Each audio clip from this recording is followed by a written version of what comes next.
Welcome to the Real News Network. I'm Jessel Nora in Baltimore. On Thursday, the Senate passed a sweeping immigration reform bill with a final vote. The bill was drafted by a bipartisan group of senators known as the Gang of Eight. And this week, they tacked on an amendment that doubles the number of Border Patrol troops to 40,000 and totals the price tag of this border surge to $35 billion. Now, this plan, which was meant to attract conservatives, is losing liberal supporters. One of these groups that came out today and opposed the bill is Presente.org. We're joined by its executive director, Arturo Carmano, director of Presente.org, a dynamic national organization that exists to amplify the political voice of Latino communities. His organization was in support of the Senate immigration reform bill before the Corker-Haven Amendment was added. Now they've come out to strongly oppose it. Thank you for joining us. Thank you, Giselle. Arturo, you originally supported the bill, and now you've come out to oppose it. Can you tell us exactly why you have come to this position? Well, the bill over the last few weeks has significantly transformed.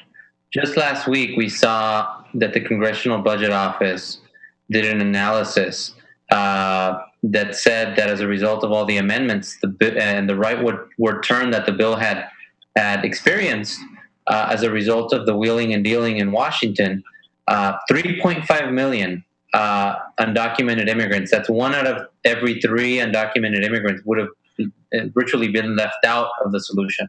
They wouldn't have had any opportunity to legalize, and even more millions would have been left out of the pathway to citizenship. Now, this is a conservative estimate coming out of the Congressional Budget Office. Many other experts predicted that the bill could exclude up to half of the population. So when you look at that, the bill was already a compromise bill that was on the red line, in our opinion. And this Corker Amendment makes a very conservative bill, a right-wing bill, an extreme bill that cannot be accepted. We have to draw the line as a Latino community at some point. We just polled the Latino community about 3 weeks ago with a major Latino polling from Latino Decisions. They're one of the most respected across the nation. And they told us that across the board on different issues, they had deep concerns about the bill before the Corker-Haven Amendment. Now, with this amendment, this really crosses the line on what Latinos clearly voted for in the November election, and they voted for legalization. They voted for an end to the deportations and the separation of families, and this really goes against that. And Arturo, when the bill was first released, many critics were against this registered provisional immigration status, calling it an avenue to secure a temporary and exploitable labor force. Why did your organization first support this bill and this provision? Well, I think that as an organization, we saw that there needed to be some kind of a compromise, and that it was the Latino community, as I stated, voted for a pathway to citizenship. When you look at all the polls, immigration is a galvanizing issue in the Latino community. It's very important. When you see all the suffering that's happened over the last 3-4 years, when you've seen historic deportations of nearly 1.7 million people being separated from their families, from their loved ones, there's a great sense of desperation, and so you need a solution. And so we, along with many organizations across the movement, were willing to look at different aspects of the bill and really find a balanced approach. But I got to tell you that balanced approach began to look very different when the Gang of Eight began to really take the bill from already a pretty right-leaning bill to an extreme bill at this point. And the bill, even before these amendments, contained not only the pieces that you're citing, but it also contained already pretty exorbitant levels of enforcement. A continued detention centers that would jail immigrants in private detention centers. It included enforcement in within the country, not only in the border. It included a lot of stuff that we weren't necessarily supportive, but again, the desperation of these families required for a balanced approach. This by far goes against that balanced approach and makes it really an extreme bill that we need to figure out how to bring back to the original goals, right? Everybody after the election was saying, This is about the Latino electorate. This is about addressing an issue so that we don't have to deal with it in future elections. But the reality is much different. The bill is in a much different place, and somebody's got to speak out about it.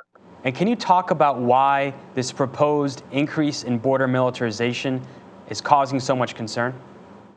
Well, you're talking about increasing the number of border patrols by 20,000. That's almost doubling the size of the border patrol. When you consider that 40 billion for border security will be allocated over the next 10 years, there has been, and when there has been no justice involving border patrol agents that abuse their authority time after time over the last few years, when in fact you already are seeing that illegal border crossings are down to a trickle. The president just said that a few days ago. Uh, the investment in security and border enforcement, immigration enforcement, is at $18 billion now.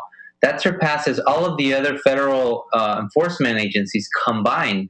That's the DEA, the FBI. So the enforcement infrastructure, it's already at it's bursting. This is really what even Senator McCain called it overkill. The Republican leaders on this bill call it like an exaggeration. As immigrant rights advocates, as an organization that represents Latino communities all across the border, and we see the suffering and the abuse that's happening, there's no question why families and communities and leaders are really enraged by this, really a logical form of addressing an issue that's really not there.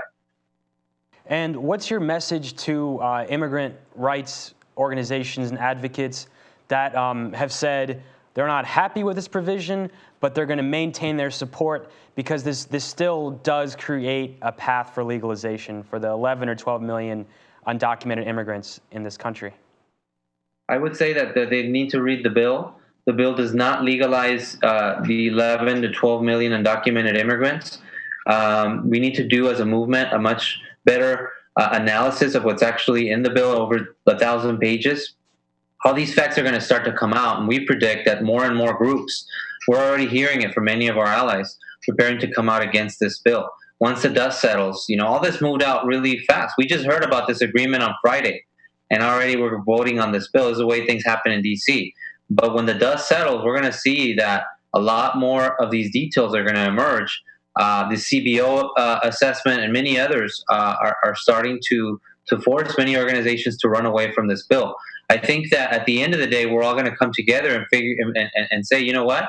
The original goals to legalize the 11 million, to find a clear pathway to citizenship, have a balanced approach on the border and security, are not being met by this bill, and you're going to have a lot of minds changing on this policy.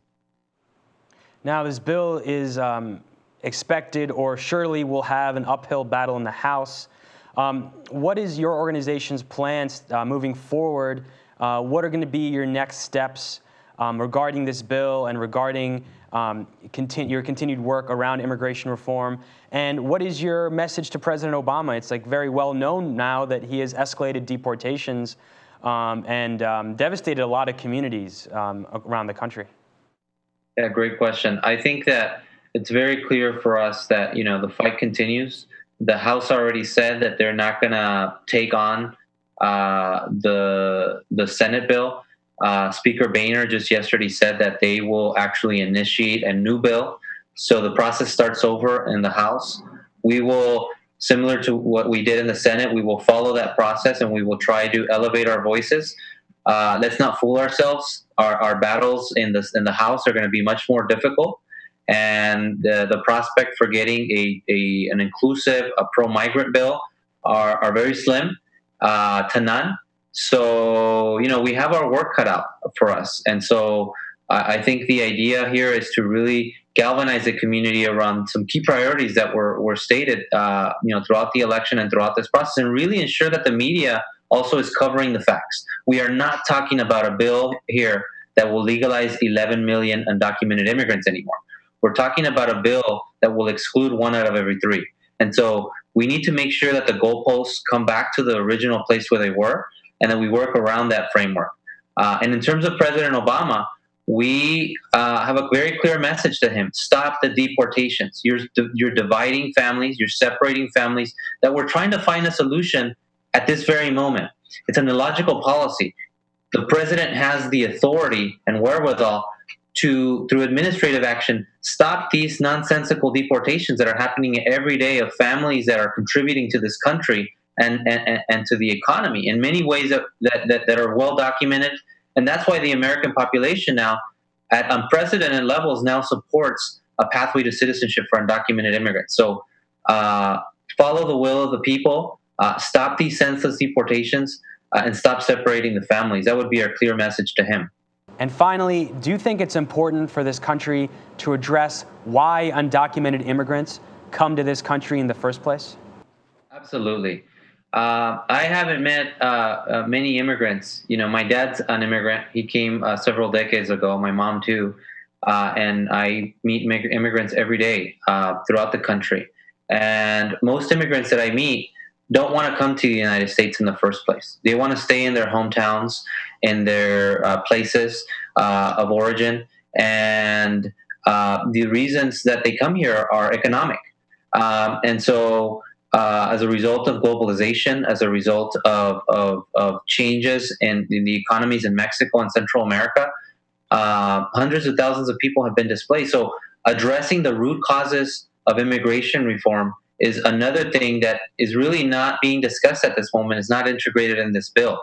Until we address that, we're going to continue to see these pressures. So I think it's fundamentally important that we also have that discussion, and we address the root economic issues of immigration in the first place. And I think that needs a very different sort of a conversation. It needs to have a conversation that's collaborative, that's regional, and that looks at the problem as a regional issue. You know, Europe, other models around the world have looked at this issue, and they have developed innovative models. We shouldn't think of it in isolation. So it's a very important question you raise. Thank you so much for joining us. Thank you. And thank you for joining us on the Real News Network.